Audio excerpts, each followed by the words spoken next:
इस समय हमारे चीफ जस्टिस गवई साहब पूरे देश में ट्रेंड कर रहे हैं। सोशल मीडिया में पूरी तरीके से सबसे टॉप पे उन्हीं का नाम चल रहा है और वो इसलिए चल रहा है कि एक PIL फाइल हुई थी और उसमें मांग की गई थी कि खजुराहो में जो मंदिर के अंदर विष्णु भगवान की खंडित मूर्ति रखी है, जिसमें उनके गर्दन के ऊपर वाले भाग को तोड़ दिया गया है, उसको रिस्टोर करने और वहां दूसरी मूर्ति लगाने की अनुमति दी जाए। गवई साहब ने यह बोला कि काम करिए, जाइए विष्णु भगवान की पूजा करिए, वही कुछ कर पाएंगे, हम तो कुछ नहीं कर पाएंगे। क्यों? क्योंकि एंशिएंट मोन्यूमेंट एक्ट के अंतर्गत वो प्रोटेक्टेड एरिया है। उन्होंने दो बातें कही, एक कहा जाइए विष्णु भगवान की पूजा करिए, वही कुछ करेंगे। दूसरा कहा हम कुछ नहीं कर सकते क्योंकि एंशिएंट मोन्यूमेंट एक्ट के अंतर्गत ये प्रोटेक्टेड है। पहले वाले पार्ट पे उबाल आ गया, लेकिन दूसरा जो उन्होंने कहा था उसको किसी ने ध्यान दिया ही नहीं। अब सोशल मीडिया में पूरी तरीके से गवई साहब की जन्म कुंडली पूरी खंगाली जा रही है। बहुत सारे लोग कह रहे हैं कि उनके पिताजी, उनका नाम खुद रामकृष्ण गवई है और रामकृष्ण भगवान विष्णु के अवतार होते हैं, फिर वो विष्णु विरोधी कैसे हो सकते हैं। बहुत सारे कहते हैं कि उन्होंने बुद्धिज्म अडॉप्ट कर लिया, इसलिए उनको भगवान विष्णु से दिक्कत है, वो भगवान विष्णु से नफरत करते हैं, ऐसा भी लोग लिख रहे हैं। बहुत सारे लोग कह रहे हैं कि उनके पिताजी का नाम तो रामकृष्ण सूर्यभान गवई था, सूर्यभान भानु भास्कर भगवान सूर्य के नाम पे है और रामकृष्ण उनके खुद ही भगवान विष्णु के अवतार, तो उनके फादर का नाम रामकृष्ण सूर्यभान गवई, उनका खुद का नाम भूषण रामकृष्ण गवई, फिर वो विष्णु विरोधी क्यों हो गए हैं, हिंदू विरोधी क्यों हो गए? ऐसे दुनिया भर की बातें लिखी जा रही है।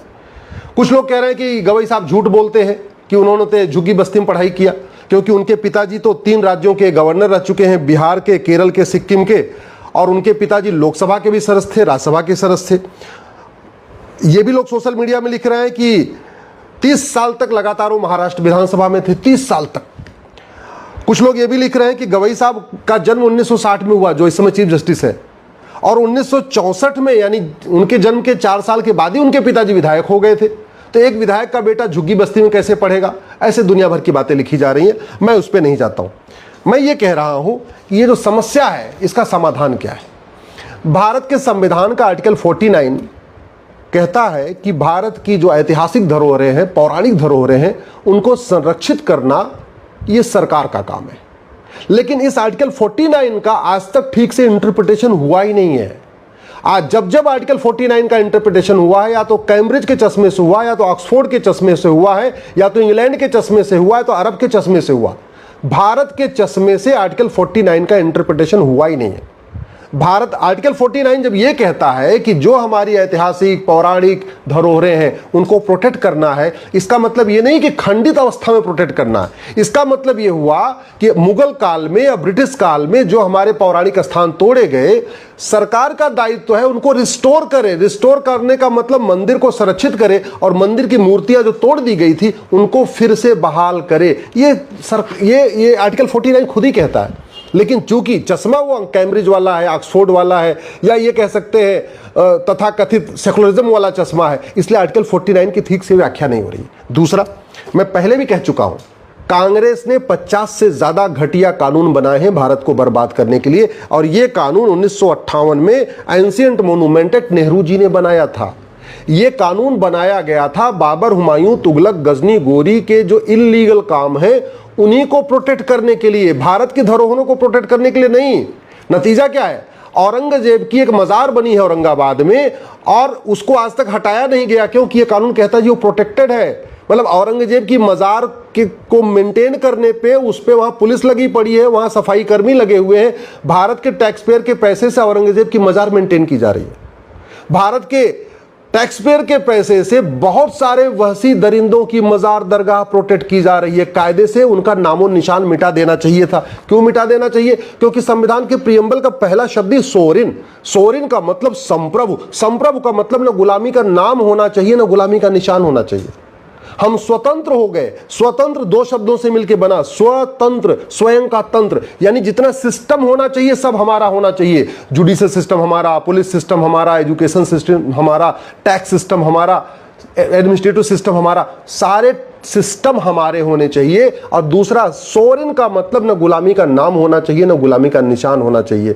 तो गवई साहब ने जो बात कही है, उनके पहले वाले पार्ट पे तो खूब चर्चा हो रही है, कभी दूसरे वाला पार्ट जो उन्होंने कहा था एंशिएंट मोन्यूमेंट एक्ट से प्रोटेक्टेड है, उसको बदलने की कोई मांग ही नहीं कर रहा। एक जो गलतफहमी है इस देश में, वो केवल जजों को नहीं है, वो नेताओं को भी है, अभिनेताओं को भी है, लेखकों को भी है, बुद्धिजीवियों को भी है, पत्रकारों को भी है, कलमकारों को भी है, यूट्यूबरों को भी है, सामाजिक संस्थाओं के मुखियाओं को भी है। एक क्या गलतफहमी है कि सारे रिलीजन एक समान होते हैं। अगले दिन नबी गवई साहब ने क्या कहा, मैं सभी रिलीजन का सम्मान करता हूं। एक तो पहली बात यह बता दूं कि धर्म और रिलीजन एक समान नहीं होता। धर्म और रिलीजन में कम से कम 20 डिफरेंस है, 20 अंतर है। मेरी पीआईएल चल रही धर्म और रिलीजन के ऊपर, आप लोग गूगल करिएगा धर्म रिलीजन अश्विनी उपाध्याय। 20 अंतर मैंने बताए धर्म और रिलीजन के, और मोटा एक अंतर बता देता हूं जो आज तक माननीय जजों ने कभी इस पर ध्यान नहीं दिया, कि धर्म जोड़ता है, रिलीजन तोड़ता है।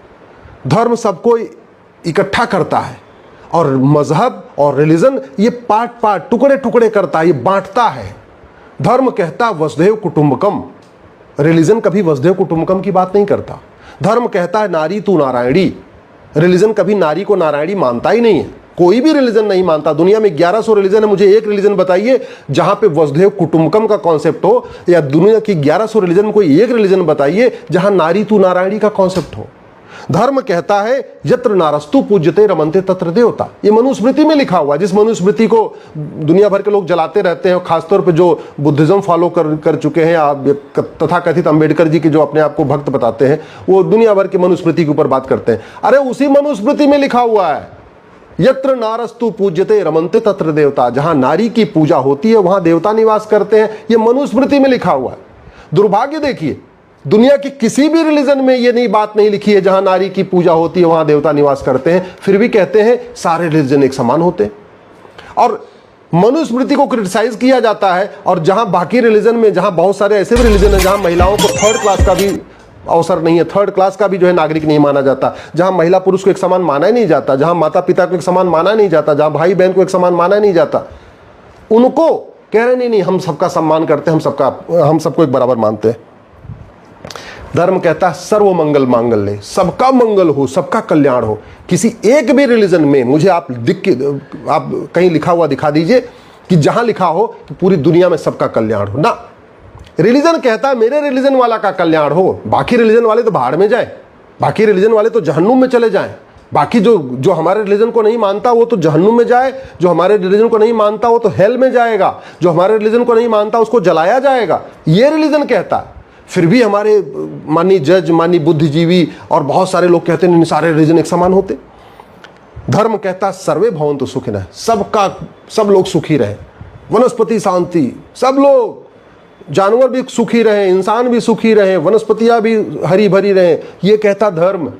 किसी रिलीजन में सर्वे भवन्तु सुखिनः का कॉन्सेप्ट ही नहीं है। मैं माननीय गवई साहब से विनम्रता पूर्वक हाथ जोड़ के निवेदन कर रहा हूं, और सभी से मैं हाथ जोड़ के निवेदन कर रहा हूं, पहले इस धर्म और रिलीजन के अंतर को समझिए। आपने धर्म और रिलीजन को आपने कभी गहराई समझने की कोशिश नहीं किया। धर्म और रिलीजन में 20 अंतर है। इस देश में एक बहुत बड़ी गलतफहमी चल रही है कि वेद पुराण एक समान, वेद पुराण बाइबल कुरान एक समान है। और ये कौन लोग कह रहे हैं जिन्होंने न कभी वेद पढ़ा, न पुराण पढ़ा, न बाइबल पढ़ा, न कुरान पढ़ा, फिर भी कह रहे हैं वेद पुराण बाइबल कुरान एक समान है। मैं तो कह रहा हूँ अगर ट्रायल करना है तो अपने नाती पोते को, एक नाती पोते को वेद पुराण पढ़ा दीजिए और एक नाती पोते को बाइबल कुरान पढ़ा दीजिए। आपको 5 साल के बाद अंतर समझ में आ जाएगा कि वेद पुराण बाइबल कुरान एक समान नहीं होता। अगर आपको वास्तव में समझना है, बहुत सारे लोग कहते हैं सारे रिलीजन समान होते हैं, इसका मतलब गीता, उपनिषद और रामायण और हदीस एक समान हो गई। आपको ट्रायल करना है तो किसी अपने एक बच्चे को गीता उपनिषद पढ़ाइए और किसी एक बच्चे को हदीस पढ़ाइए। देखिए 5 साल के बाद आपको समझ में आ जाएगा आपके घर में क्या हो रहा है। अपने आप खुद ही ट्रायल करिए, कुछ हमें कहने की जरूरत नहीं है, आप खुद ही ट्रायल कर लीजिए। बहुत सारे लोग कहते हैं कि नहीं सारे स्कूल एक समान होते हैं, गुरुकुल, मदरसा, मिशनरी स्कूल एक समान है। तो एक काम करिए, अपने किसी एक नाती पोते को गुरुकुल भेज दीजिए, एक नाती पोते को कुछ दिन के लिए मदरसा भेज दीजिए, और एक नाती पोते को किसी मिशनरी कॉन्वेंट स्कूल में भेज दीजिए। और 5 साल के बाद आप खुद ही घर में समझ में आ जाएगा कि आपको, फिर आप कहेंगे नहीं, गुरुकुल, मदरसा, मिशनरी स्कूल एक समान नहीं होता। आप 5 साल के बाद खुद ही कहेंगे कि बाइबल, कुरान, वेद पुराण एक समान नहीं होता। आप 5 साल के बाद खुद ही कहेंगे कि वेद, उपनिषद और हदीस एक समान नहीं होता। लेकिन ये अभी आप इसलिए कह रहे हैं कि आपने न इधर पढ़ा, न उधर पढ़ा, न इसको देखा, न उसको देखा, न उसको जाना, न उसको जाना। हाँ, एक आप बहुत बढ़िया ऐसी स्थान पे बैठे हैं जहां एकदम सुरक्षा है, कोई दिक्कत नहीं है, और फिर इसलिए आपको वहां लगता है सब एक समान है। पढ़ा आपने कुछ नहीं। बहुत सारे ऐसे लोग कहते हैं कि सारे रिलीजन एक समान, अगर सारे रिलीजन एक समान का मतलब कि जो जैनिज्म में सिखाया जाता है, जो बुद्धिज्म में सिखाया जाता है, जो सिखिज्म में सिखाया जाता है, वही इस्लाम और क्रिश्चियनिटी में सिखाया जाता है। अगर ऐसा है तो जैन अलगाववादी क्यों, जैन में कोई आतंकवादी क्यों नहीं पैदा होता? बुद्धिज्म फॉलो करने वाला कोई आतंकवादी क्यों नहीं पैदा होता? ये आपको सोचना पड़ेगा, आपको खुद ही समझना पड़ेगा। बहुत सारे लोग कहते हैं मंदिर मस्जिद चर्च एक समान है। अरे भैया, मंदिर मस्जिद चर्च एक समान नहीं होता। मस्जिद में कहा जाता है कि हमारा टारगेट है पूरी दुनिया इस्लाम को फॉलो करे। चर्च में कहा जाता है कि पूरा दुनिया क्रिश्चियनिटी को फॉलो करे। और मंदिर में कहा जाता है पूरी दुनिया इंसानियत को फॉलो करे। मंदिर में कभी ये नहीं कहा जाता कि पूरी दुनिया को कन्वर्ट करके हिंदू बना लो। तो आप अगर ये कह रहे हैं कि मंदिर मस्जिद और चर्च एक समान है, तो कहीं ना कहीं आपकी ज्ञान में कुछ कमी है, आपने पूरे कॉन्सेप्ट को समझा ही नहीं। मैं आशा करता हूँ कि ये वीडियो हमारे सारे बुद्धिजीवी सुनेंगे, पढ़ेंगे। मैं आपसे आग्रह कर रहा हूँ, इस वीडियो को अपने जानने वाले सभी नेताओं, अभिनेताओं, लेखकों, बुद्धिजीवियों को भेजिए, पत्रकारों, कलमकारों को भेजिए। खासतौर पर अगर आपके जानने वाले कोई जज है तो उनको ज़रूर भेजिए। लेकिन इस पर चर्चा होनी चाहिए कि क्या वास्तव में वेद पुराण, बाइबल, कुरान एक समान है? क्या गुरुकुल मदरसा और मिशनरी स्कूल एक समान है? क्या वास्तव में जैनिज्म, बुद्धिज्म और इस्लाम और क्रिश्चियनिटी एक समान है? क्या वास्तव में गीता, उपनिषद, हदीस एक समान है?